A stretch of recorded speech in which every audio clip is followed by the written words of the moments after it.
The great chief of the Sioux Indians is Sitting Bull. He's a rather difficult chap to meet, especially when he's planning for war.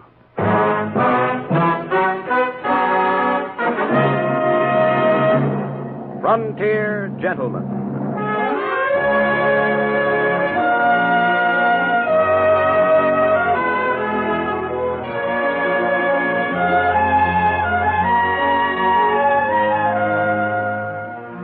Herewith an Englishman's account of life and death in the West. As a reporter for the London Times, he writes his colorful and unusual accounts. But as a man with a gun, he lives and becomes a part of the violent years in the new territories. Now, starring John Daner, this is the story of J.B. Kendall, Frontier Gentleman.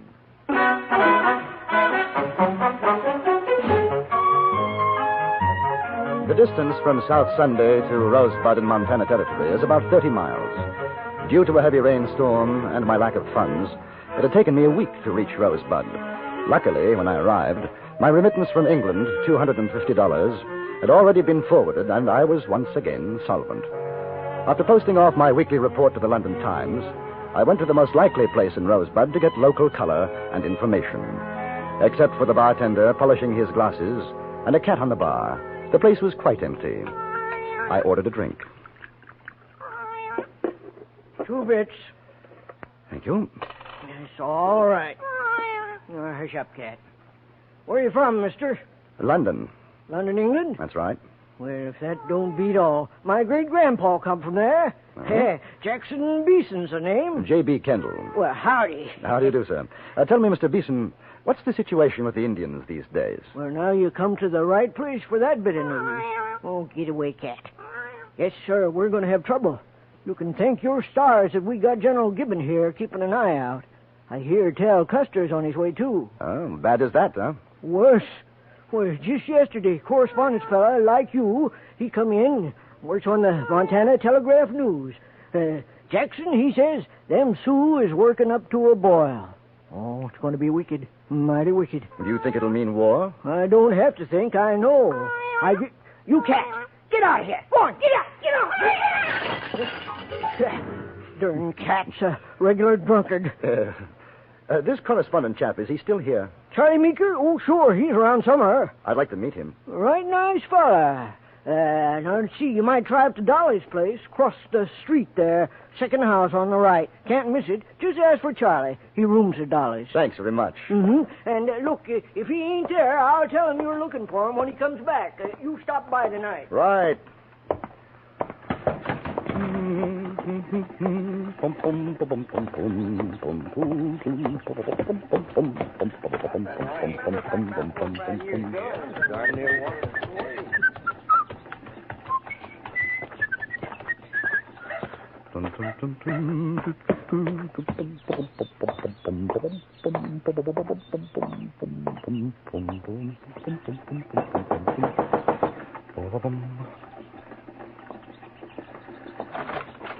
Well, hello, early bird. Good afternoon, madam. This is Dolly's place? Why, sure it is. You come on in. It's nice and warm inside, honey. Yeah, I'm looking for a gentleman named Charles Meeker. Charlie, what do you want with him? Oh, well, I was told I could find him here. The bartender... Oh, Jack Beeson sent you. Yes. Well, yes. all right. Well, step inside. I'm freezing my... Mary! Go wake up Charlie. There's a fella here to see him. I guess you better wait in the parlor. Say, now, I hope you'll forgive the looks of this room. Some of the boys got a little rowdy last night. We haven't cleaned it up yet. Not at all. Charming. You're new in Rosebud, ain't you? Yes. Well, that's nice. That's real nice. I can see you're a gentleman. It's always nice to meet a gentleman. Sit down. Make yourself comfortable. Mr. Kendall. Well, Mr. Kendall. You're a friend of Charlie's, huh? No, we've never met. Well, he's a nice boy. He's real nice. He sure never forgets me. Anytime he's in these parts, he brings old Dolly a present. Can I get you a drink? No, thanks just the same. Hey, you ain't a dominie, are you? Dom? A preacher? Oh, no. Well, I sure do admire to hear you talk. I wish you'd say something else. Somebody looking for me, darling? Oh, this here is Mr. Kendall, Charlie boy. All right. How do you do, sir? Well, you got business to talk, so make yourselves at home. It's sure been a pleasure, Mr. Kendall. Maybe you'll call again. Thank you very much. You'll have to excuse me, Kendall. I just woke up. Big night. Oh. And a big head. What can I do for you? I understand you write for a newspaper, Mr. Meeker. Charlie. Yeah, Virginia City, Montana Telegraph News. I know. I do some correspondence myself for the London Times. Hey, I'm proud to meet you. May I return the compliment? Look here. Is it true what I've been hearing, these rumors about a Sioux uprising? Yeah, more than rumors. It's coming. Well, this chief, Sitting Bull, have you ever seen him? Once, a few years back. Big council between one of our government commissions and the Indians. Oh, I'd like to meet him. See him, you know? No, not a chance. Not anymore. A while ago, maybe, but those Indians don't trust the white man now. I tell you, they're getting ready for war. Is there any way to make contact with him? Probably. There's plenty of Indian scouts, interpreters hereabouts who could, but for a white man, it'd be worth his scalp. How would one go about it? Are you serious? Completely. Do you know where I could find him? I got a pretty good idea. You want a drink? No, thank you. There's talk of a whole lot of Indians moving off the reservations, going up Tongue River country. Might be headed for Sitting Bull's camp. How far would that be? 30 miles, maybe. Now, listen, mister. When the Sioux go on the warpath, the best place for you and me is someplace else. Well, do you think you could find me one of those Indian scouts? Someone to guide me to Sitting Bull's camp? You mean it, don't you? Absolutely. What a story. Interview with Chief Sitting Bull? It's crazy. They'd kill us, sure. No, Kendall, the best thing for you is to talk to some of the old-timers. They'll tell you about him, and then you can send your report in on that. It's a whole lot safer.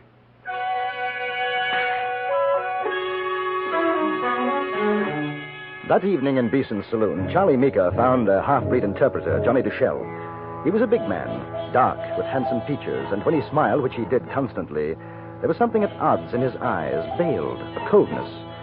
He was playing a game of solitaire, and as he dealt his cards, I noticed that inside his sleeve was a wrist holster. Strapped to it, a derringer. You want to talk with Sitting Bull? That's right, Johnny. Him too? Me too. Suppose he don't want any talk with you. Suppose he want to take your scalp.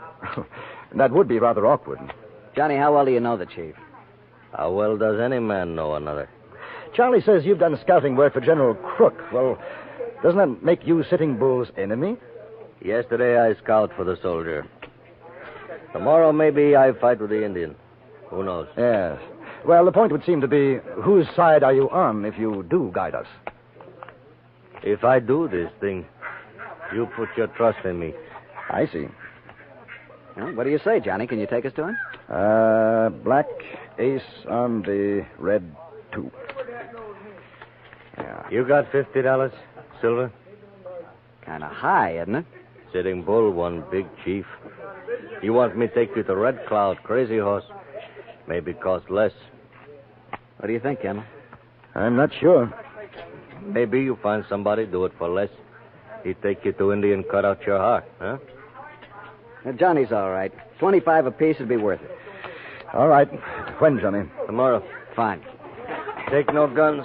Hey, wait a minute. Indians see you with guns, they say you coming for no good. Without guns, in peace. No guns. It's sort of risky, isn't it, Johnny? Not with me, along with you. What time?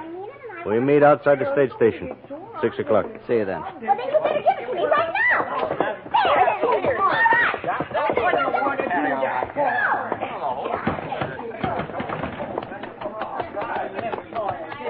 Well, you still want to go? I'm not sure about that, fellow.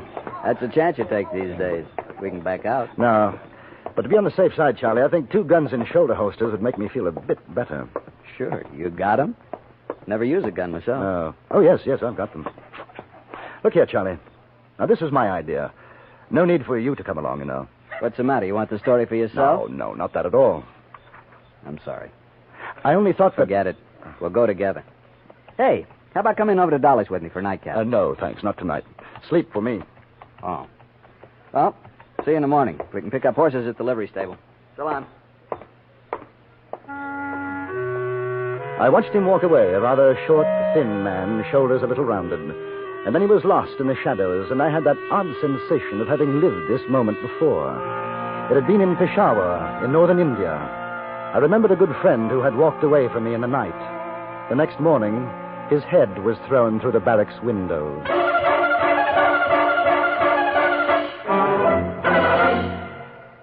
In a moment, we return to Frontier Gentlemen. Laugh and the world laughs with you. Cry and say, where'd everybody go? Chances are they've taken off in the direction of CBS Radio's Peter and Mary show. Peter Lindhays and Mary Healy have a magic way of banishing the blues. Their amusing notions about practically everything, the easy way they sing their songs, and the exciting personalities who visit them all make CBS Radio's Peter and Mary show a cure for the blues. Listen for them on most of these same stations tomorrow. And now we return you to Anthony Ellis's production of Frontier Gentlemen.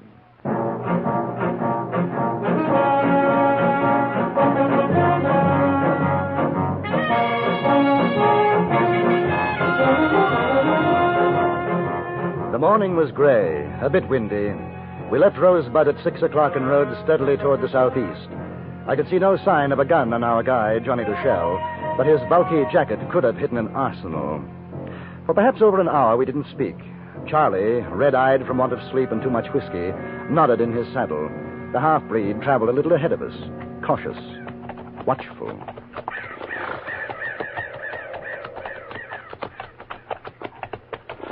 Hey, Kendall. Yes?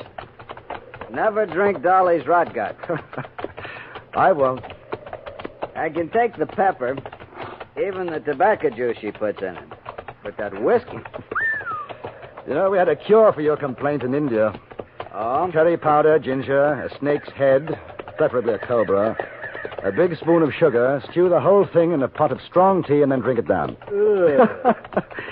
Exactly. It's a miraculous cure. You'd probably end up chucking the whole mess out the window, but you forgot your headache. What were you doing in India? Army, mostly. Officer? At one time, captain. See much fighting?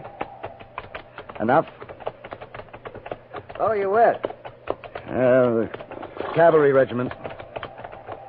You don't like to talk about it much, do you? No, not much. Hey, better hold up. Johnny's seen something.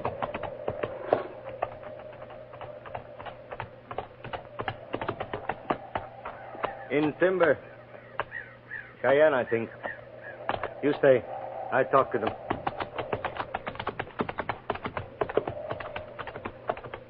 How many? Can you see? 5 or 6. Might be others in the woods. You know something funny? I'm scared. Think about your headache. No, thanks. Too close to my hair. You ever see a scalp man? No. But I shouldn't worry. The tribesmen do much nastier things to get their trophies in India. Johnny must know them. Look. All very friendly. Hello. They must have given their blessings. You think so? Either that or Johnny's made an arrangement with them to cut our throats. He looks happy enough. That tall wolf and his brave. They will ride to the council. Tell of our coming. Glad to hear it. We go on now. Johnny smiled, turned away, and we rode on. I had the distinct feeling that he knew exactly what he was doing, and we didn't. Another hour passed. If there were more Indians about, we didn't see them. The terrain was becoming more rugged, and when we reached a narrow stream, Johnny called a halt. We rest the horses. All right. I think I'll get myself a drink. Water, that is. Funny, we haven't seen any more Indians, Johnny. They all at great council. You seem pretty sure we won't be attacked. I told Tall Wolf you come in peace. Possibly there are others besides Tall Wolf who won't feel as he does. Possibly. We see at the council. Mm-hmm. Well, you're not worried, though. I am not worried. You're smiling.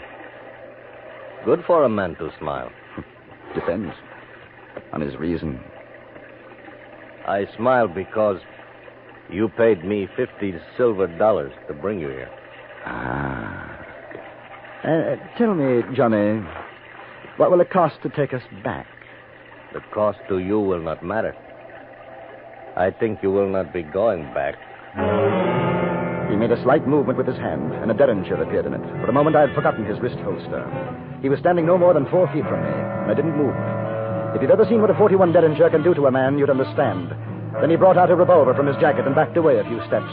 That was when I saw Charlie at the stream. He had a rock in his hand, his arm cocked back. At the moment he threw it, the half-breed turned and saw him. Where are you hit, Charlie? Chest. Boy, that feels worse than Dolly's rot gut. He is not dead? No, I'm not dead, you stinking breed. You, Kendall, take off your jacket.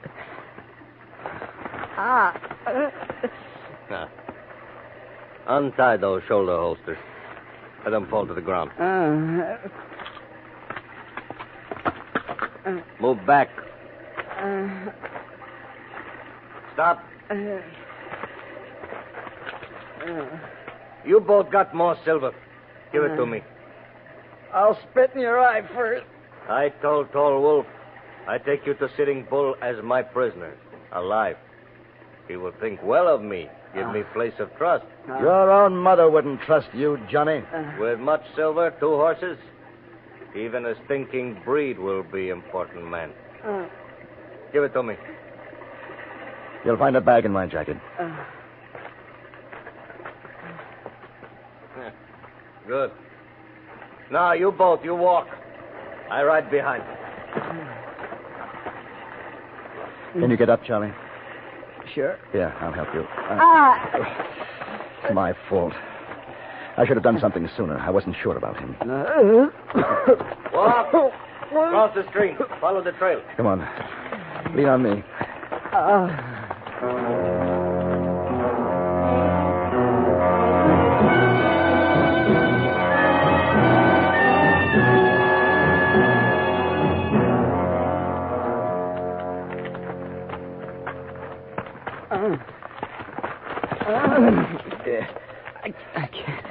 I can't go on anymore. He is dead. Let me put him on a horse. He called me stinking breed. Let him walk. He can't. He's done in. Then you carry him. Let him rest for a minute. A minute. Charlie, can you hear me? Listen to me, Charlie.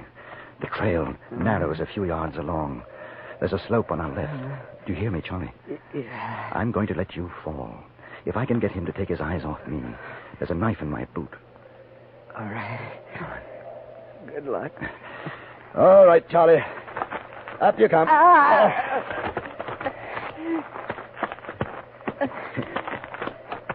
Getting close, Charlie. Now, when you fall, keep your head down in case he starts shooting. What a way to die. I could hit Dolly's right now. If we get back alive, I'll join you. About 10 more steps, Charlie.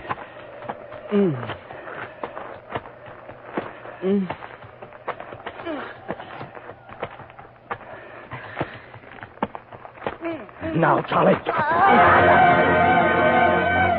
For a moment, I had a glimpse of Charlie sliding, falling down the hill slope. Then he disappeared into the underbrush. I turned to face Johnny Duchelle, the knife in my hand. Johnny was standing in his stirrups, craning his head to see over the trail's edge. He was no more than 15 feet from me.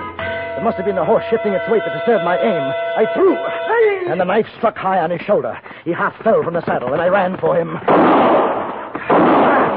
I felt one of the bullets from his gun burn my cheek. Then we were rolling down the hill. Somewhere on the way, he lost the gun, but the knife was stabbing, cutting at me.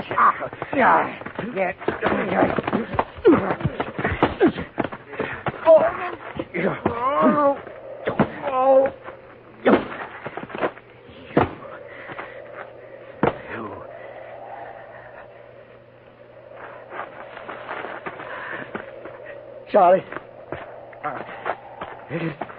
Charlie. It's all right. He's all right, Charlie. He's finished. He's finished. Something tells me we don't get to see Sitting Bull today. Better luck next time.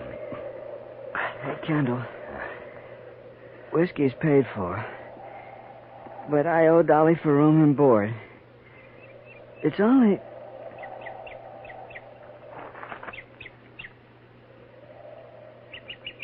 Charlie? Charlie?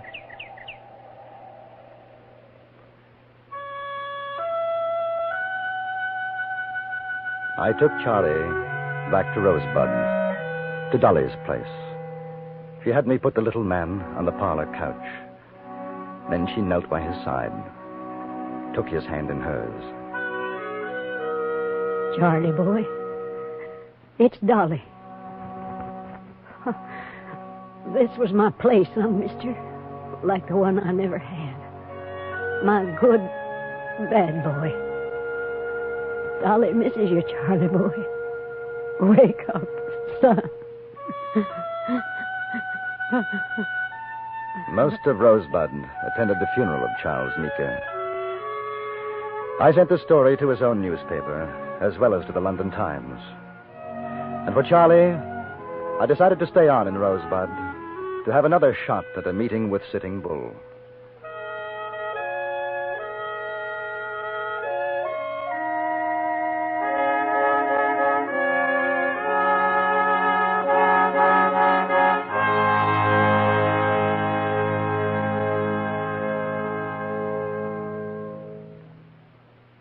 Frontier Gentleman was written, produced, and directed by Anthony Ellis and stars John Daner as J.B. Kendall. Featured in the cast were Jeanette Nolan, Lawrence Dobkin, Harry Bartell, and Junius Matthews. Music was composed by Jerry Goldsmith and conducted by Wilbur Hatch.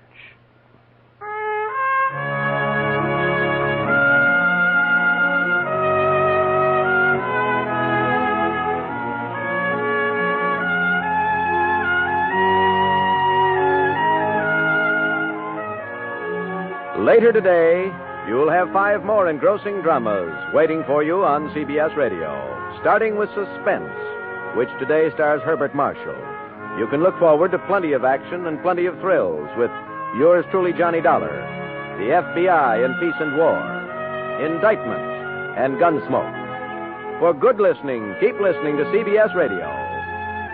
Now, stay tuned for the Ford Road Show, which follows immediately over most of these same stations. Join us again next week for another report from the Frontier Gentleman. Johnny Jacobs speaking. This is the CBS Radio Network.